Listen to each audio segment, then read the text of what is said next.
Ang penalty dyan is 1 year to 6 years imprisonment without any probation, not entitled to probation, then perpetual disqualification from holding public office, at saka deprivation of the right to vote. Ano? Ayun. Ayan mga kaboses, ang napagandang araw po sa ating lahat. Welcome po dito sa ating YouTube channel, and for today's episode mga kaboses, ito magandang pag-usapan ito mga kaboses dahil tungkol po ito kay keso mga kaboses. Opo, pwede pong makulong raw ho.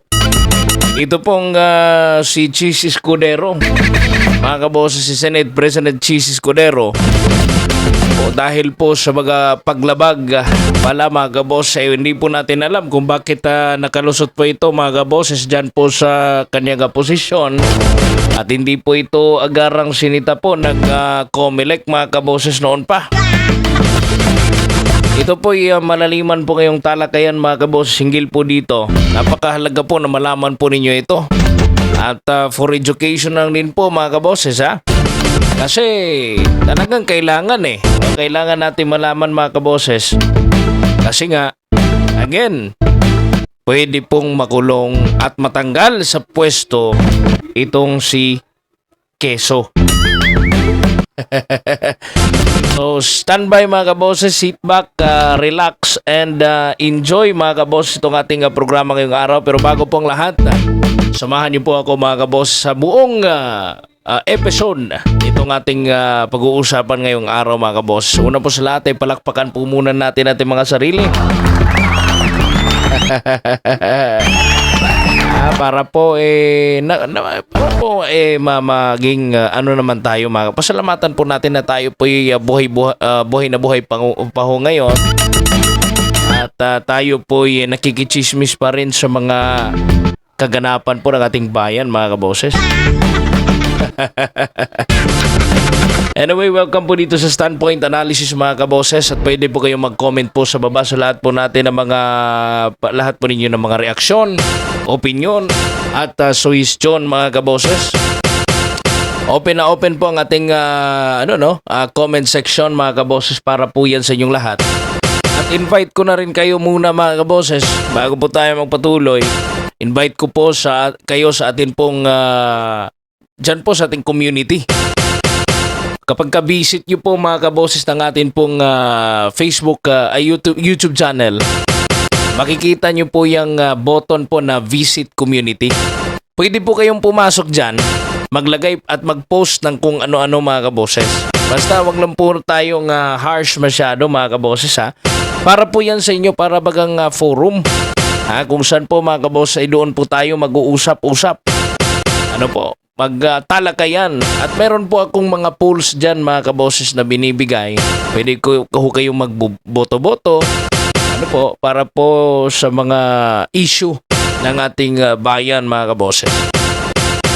So itong pag-uusapan natin ngayon, ito magbabase tayo mga kaboses dito po sa column, sa artikulo po ng isa pong journalist mga kaboses. Ni Jarius Bundok. Babasahin po natin ito mga kaboses at palalaliman po natin mga kaboses. Pagkatapos po pero bago po yan mga kaboses ay pakikinggan po muna natin ang mga video mga kaboses na meron po tayong ilalabas na mga videos mga kaboses in connection po dito sa ating pag-uusapan ngayong araw. So mauna po muna tayo, basahin muna natin ito pong kay Jarius Bundok.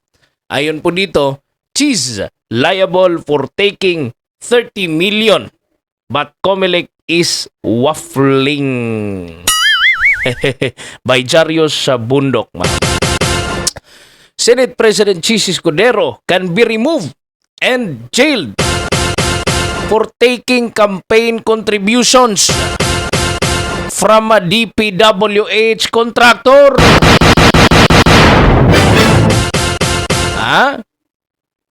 Pwedeng matanggal at makulong mga boses sa kuha raw po ng mga campaign contribution mula po mismo mga kaboses sa mga kontraktor po ng DPWH.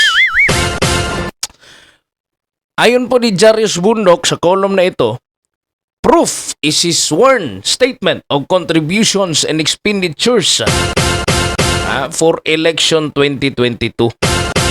The socialist 30 million pesos from Lawrence Lubiano of Centerways Construction and Development Incorporated. Lubiano can also be jailed. The 30 million was the biggest chunk, 20% of handouts. Oy. Ayon po ni Escudero noon pong Miyerkules, mga kaboses. Sabi po ni Escudero, ito po yung sagot niya po raw, mga kaboses. I know him. He's a friend and Sorsogon province mate. Escudero told reporters on Wednesday. The omnibus election code, mga kaboses, section 95 paragraph C, prohibits government contractors from donating. Election lawyer Rumi Makalintal reminded yesterday. Mamaya po, ipi-play po natin ito po mga video na ito para back up po, mga kaboses. Ano po? Yung connection ni Chis Escudero dito po sa Centerways Construction and Development Incorporated. At saka ito pong sinabi ni Rumi Makalintal, mga kaboses. Election lawyer po yan. Na COMELEC Resolutions 10772 for election 2022 and 11109 for election 2025 limit those to 5% of the giver's taxable income for the previous year. Makalintal recalled.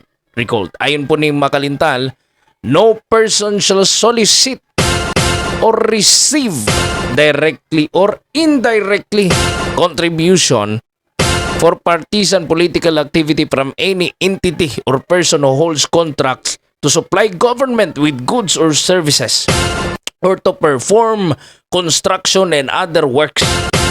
Yan po ang sabi raw po ni Makalintal. Section 263 holds criminally liable the principals, accomplices, and accessories. Section 264 penalizes violators with 1 to 6 years imprisonment plus removal and disqualification from public office. COMELEC can motu proprio investigate the candidate and contributor. Ayan po ang sabi ni Makalintal, mga kaboses. Pakinggan po muna natin ito pong statement ni Makalintal, mga kaboses, doon po sa isang interview with Christian Isguera. Ano po? Narito po ang interview, mga kaboses. Ngayon, kung meron pong gusto magpapanagot dito kay Senate President Jesus Escudero, sino po dapat ang gumawa nun? At, kahit sino po. Kahit sino, ano ha? Pero ito ay tungkulin na ng Commission on Elections kasi may nagsalita na nga si Mr. Escudero tungkol sa bagay na yan. Dapat yan ay tinitingnan na kaagad ng COMELEC. Alam mo kasi may mga decision ng ating Korte Suprema na sinasabing even if there is no petition filed with the COMELEC could motu proprio could look into a matter which falls under its jurisdiction or in order to ensure a clean, honest, credible political exercise ito sa ating bansa. At ito isang pagkakataon na kung may na-discover ng evidence, whether it came from that person himself or from other sources, as long as these are material evidence to prove certain irregularities or election fraud, dapat motu proprio, yan ay tinitingnan na ng Commission on Elections. Okay, isusunod ko pong tanong ganito, no? Kung hindi po nagkakamali, itong contribution na ito ay binigay kay Senator Cheese noong 2022 elections. 2025 na po ngayon, no? Pwede pa rin po ba siyang habulin ng COMELEC? Yes, oo. Dahil sa yan kung halimbawa ngayon lang na-discover yung ganyang evidence at it came from him also, pwede yun. At saka isa pa, yung mga election offense cases, it prescribes after 5 years, ano? Ay kung 2022, so ang prescription period niyan ay hanggang 2027 pa. Ayun. So at any time, pwede namang mabuhayin So, yan. Ano? mabulin na Pero yan. again, everything would depend on the evidence that will be presented. Ayun. Anong pwedeng kahinatnan kunwari ni Senator Cheese? Kunwari mapatunayan siyang liable dito sa kanyang ginawa. Well, kung ayan talagang mapapatunayan may liability siya, ang penalty dyan is 1 year to 6 years imprisonment without any probation, not entitled to probation, then perpetual disqualification from holding public office, at saka deprivation of the right to vote. Ano? Ayun. Ang mangyayari dyan, depende sa COMELEC kung sila mismo magpa-file ng case against him or sa pamamagitan ng isang tao na maghahay na nasabing reklamo. Although it might take a long time, but syempre, considering na ito ay nagkaroon ng public awareness about this matter, mukhang hindi lamang si Mr. Escudero ang nalalagay sa ganitong sitwasyon, kundi mga iba pa na Ayun. maaaring similarly situated. Ayos. Napaganda. Ano po? So, yun po ang si Makalintal. Napakalinaw po nun. Ano po? Pwede pa makulong itong si Cheese Escudero. Pwede pa po siya managot. At hindi lang po kung a-action po yung COMELEC. Ha, mga kaboses? Kung a-action po ang COMELEC, kasi po tumanggap ng pera Ano po? Tunggap ng pera mula sa kontraktor, mga kaboses, ng DPWH kung kakasagsagan ng eleksyon. Ano po? So, sana aksyonan ng COMELEC. At ibakita ang lahat ng ebidensya. Itong COMELEC kasi, itong si Chairman George Garcia, mabuti lang ito kapag yung mga dinidisqualify ay yung mga Duterte supporter. At panalo agad, no, mga kabos, yung mga taong hindi yung mga politikong hindi binuto ng taong bayan. Kagaya na lang po ni Abante. Biglang umabante nga. Di ba? Atras na sana yun si Abante. Di ba po? Mga kaboses, pero biglang pinaabante ni Garcia. May grasya talaga kay Garcia, ano po? Anyway, ito mga kabos, pangalawang video po natin, ano po? Ito po ay connection doon kay explanation, mga kabos, mula po sa Rappler. Ano po? Kung ano bang connection ni Cheese Escudero doon po sa kontraktor. Narito po. Ano ang koneksyon ni Cheese Escudero sa isa sa mga top contractors ng flood control project sa Pilipinas? Ang Centerways Construction and Development Incorporated ay isa sa top 15 flood control project contractors sa administrasyon ni President Marcos Jr. Pagmamayari ito ni Lawrence Lubiano. Base sa investigasyon ng Rappler, si Lubiano ay isa sa mga top donors ni Escudero noong 2022 elections. Nag-donate si Lubiano ng 30 million sa 2022 campaign ni Escudero. 20% ng kabuang cash donations na natanggap ni Escudero doong kampanya niya. Pero ano ba ang relationship ni Escudero at Lubiano? Kinikilala ko, kaibigan ko, kababayan ko, tiga Sorsogon, contractor siya. Pero idiniin niya na never siyang nag-intervene sa mga contracts nito. Wala akong kinalaman sa pag-identify, paggawa ng program of work, pag-bid, pag-award, pagbahay, pagbayad, pag-inspeksyon ng anumang proyekto sa pamahalaan. Nagbalik Senado si Escudero noong 2022. Maraming flood control contracts ang nakuha ng Centerways noong 2023. Mula sa 5 noong 2021, umakyat ang bilang ng flood control contracts nito sa 43 noong 2022, 32 noong 2023 at 5 noong 2024. Sa kabuuan, nakakuha ang Centerways ng 85 flood control projects na may kabuuang halaga na 5.16 billion. At Ayun, saan makikita ang mga proyektong ito? Well, marami sa kanila makikita mismo sa baluarte ni Escudero sa Sorsogon kung saan rin nakabase ang Centerways. Sa 54 projects sa Sorsogon, 36 ay nasa 1st District na matagal ng hawak at pinagpapasa-pasahan ng pamilya Escudero. Since 1987, hawak na ng mga Escudero ang 1st Congressional District ng Sorsogon. Mula sa tatay ni Chief na si Salvador Escudero, nanay niyang si dating Deputy Speaker Evelina Escudero, hanggang sa kasalukuyang kinatawa na si Maria Bernadette Escudero, Ayun. na kapatid ni Cheese. Si Cheese mismo ay naging congressman ng nasabing distrito. At bago bumalik sa Senado noong 2022, nagsilbi rin si Cheese bilang governor ng Sorsogon. Pero teka, balik tayo sa usapin ng flood control. Noong nakaraang SONA, pinasaringan ni Marcos ang corrupt politicians na may koneksyon sa mga flood control project. Mga kickback, mga initiative, errata, SOP, for the boys. Mahiya naman kayo sa inyong kapwa Pilipino. Ayan. General warning lang kaya ito o may pinaparinggan siya? Ano sa tingin nyo? Ayun, mga kaboses. Baka tiba-tiba na, no? Chairman George Garcia, ha? Kasi ayon po dito, nakukulangan rin ito si Jares Bundok, mga kaboses. Kasi nung si Chairman George Garcia raw po ay sounded reluctant into broadcast interviews yesterday. First po sa Super Radio daw po DCWB kay Orly Trinidad. Sinabi raw po niya that the candidate and contractor can escape liability if there was no direct or public contract involved. Yet no such qualification is stated in the sections above.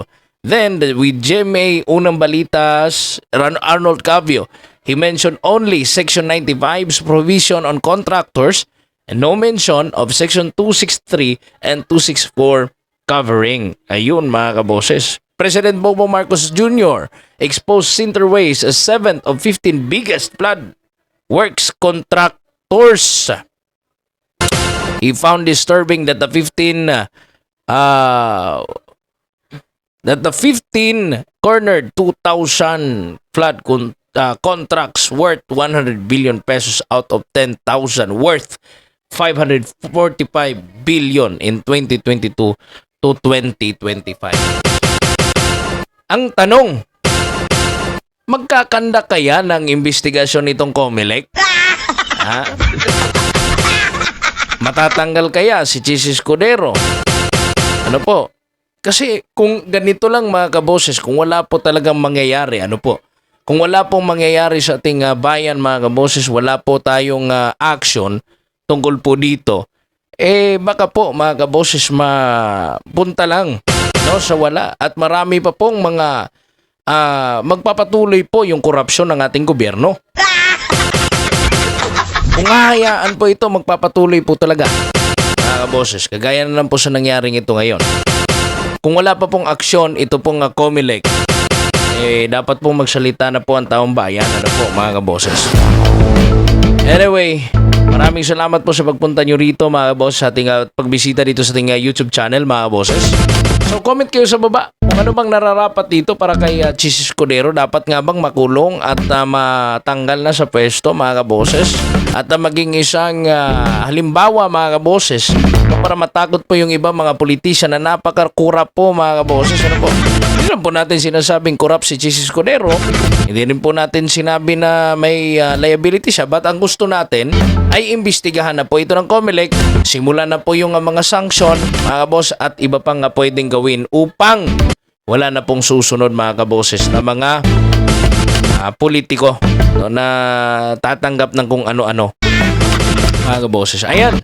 So, until next time, mga kaboses, sa atin po nga mga next time na naman po sa atin na pong susunod po ng mga episodes dito sa ating YouTube channel, mga kaboses. Huwag po kayong magsawa, Paki-subscribe naman po dyan, hit the notification bell, mga kaboses, at paki-share, subscribe, mga kaboses. I-share nyo po itong video na to para marami po ang makakapanood. God bless po sa inyong lahat, mga kaboses. Ako po si Kaboses Wins at kayo po'y nakikinig at nanunood dito sa Standpoint Analysis, mga kaboses. God bless po sa inyong lahat and bye-bye.